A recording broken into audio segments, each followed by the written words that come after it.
Je m'appelle Jean-Pierre Roy, je suis conseiller municipal depuis novembre 2013 et candidat à la mairie ici à Saint-Lambert. Le transport en vélo, à mon avis, est assez bien développé pour l'instant à Saint-Lambert avec la piste cyclable sur la rue Riverside. Mais je pense qu'il manque des éléments, il y a des choses qui n'ont pas été complétées. Exemple, le lien entre Saint-Lambert et le métro de Longueuil en vélo. Ça, c'est déplorable de voir qu'une fois rendu sur la rue Tiffin, coin Tiffin et Riverside, tout s'arrête et la portion Riverside entre Tiffin et le métro est extrêmement passante, très rapide, même très dangereuse. Donc, il faudra convaincre l'agglomération de Longueuil de faire son travail pour permettre le prolongement de la piste cyclable jusqu'au métro.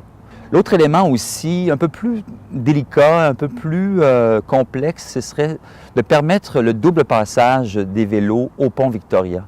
On sait que lorsque les gens arrivent au pont Victoria en vélo, souvent le pont-levis est levé et là, les gens doivent attendre parfois entre 10 à 25 minutes avant que le pont-levis revienne à sa place pour permettre le passage des piétons et des cyclistes.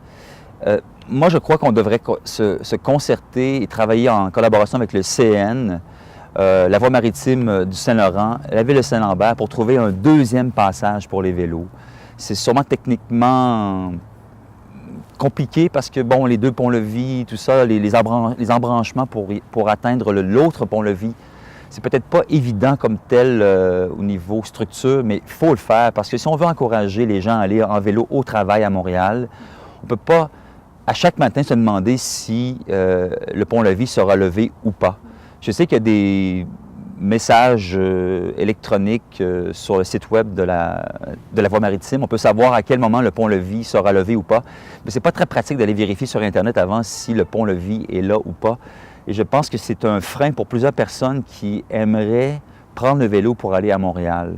C'est pas banal de dire je laisse la voiture à Saint-Lambert et je vais au centre-ville, dans le Vieux-Montréal, au cœur du centre-ville, en vélo, pour désengorger le pont Victoria, évidemment. Et il va y avoir aussi le pont Champlain qui sera en transition dans quelques années.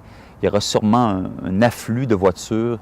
Donc, préparons cette transition pour que le vélo puisse être une commodité facile et directe pour les Lambertois.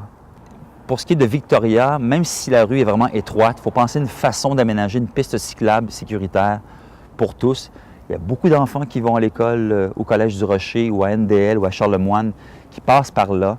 J'en vois souvent sans casque aussi. Il faudrait peut-être aussi faire une campagne pour le port du casque. Bon, c'est pas d'un point de vue environnemental, c'est plus sécurité publique, mais le vélo est disons, un domaine pour moi très important.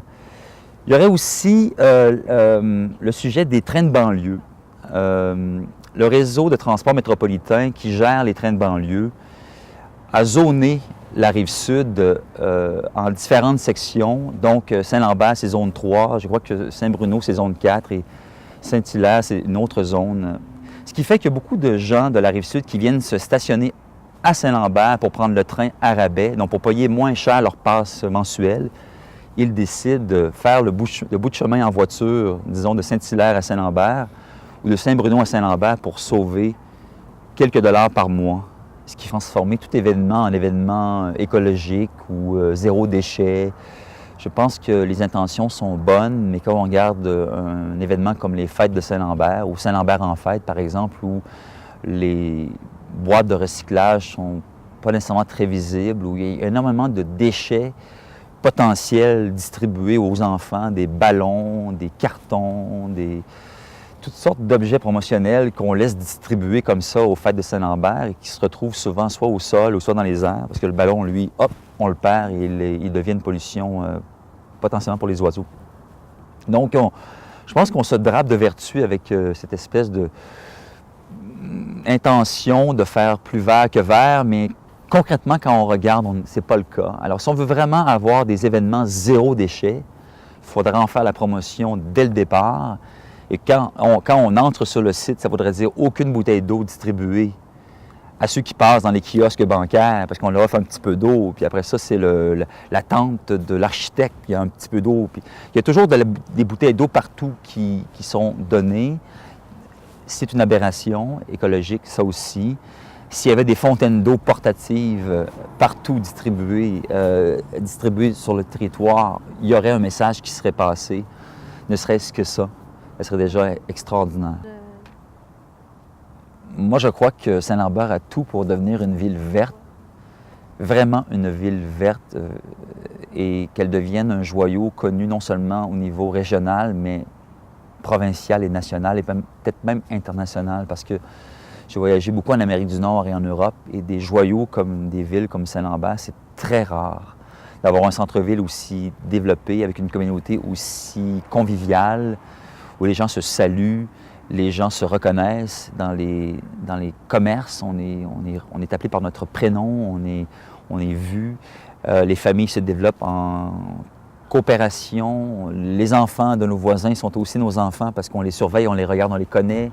Donc, un extrême potentiel de faire les manchettes et de redevenir une ville modèle, une ville verte, une ville fleurie aussi. Je pense que certaines personnes s'ennuient de Saint-Lambert fleuri. À une époque, Saint-Lambert était connu comme une ville extrêmement fleurie. Et je pense qu'on a laissé tomber ça, autant au centre-ville de Saint-Lambert que chez les résidences. Donc, on pourrait mousser ce caractère unique de Saint-Lambert. Il va falloir des investissements, il va falloir aussi une volonté politique forte. Merci beaucoup. Merci.